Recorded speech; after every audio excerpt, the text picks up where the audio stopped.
Et Gavrelle verra bien le jour après des années de combat des associations opposées au projet. Les travaux ont même commencé dans l'Arajois. 78 pylônes électriques seront installés sur une trentaine de kilomètres. Yves Azernal, Jean-Marc Vasco.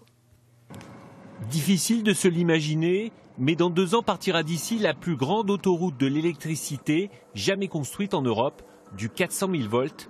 Première étape, l'extension de ce poste au nord d'Arras, d'où partira une 2e ligne jusqu'au sud de l'île, avec des pylônes nouvelle génération encore plus élevés et plus larges que ceux déjà installés. Ce projet est indispensable pour 3 raisons.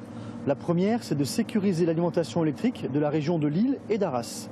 La seconde, c'est d'accueillir les nombreuses énergies renouvelables qui vont arriver sur notre territoire. Et la 3e et dernière raison, c'est également pour assurer la solidarité entre les territoires, parce que cette ligne se situe au cœur des échanges électriques nationaux et internationaux.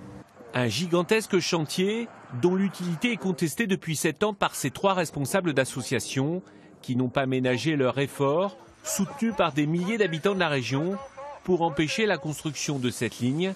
Alors le lancement des travaux aujourd'hui reste pour eux une décision prise en dépit du bon sens. C'est écœurant de voir qu'on en arrive là.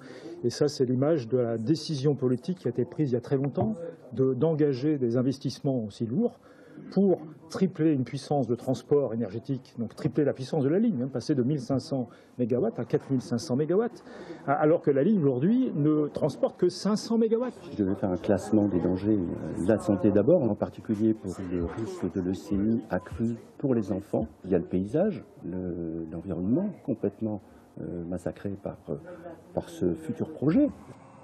Coût des travaux, 215 millions d'euros. Il s'était trompé de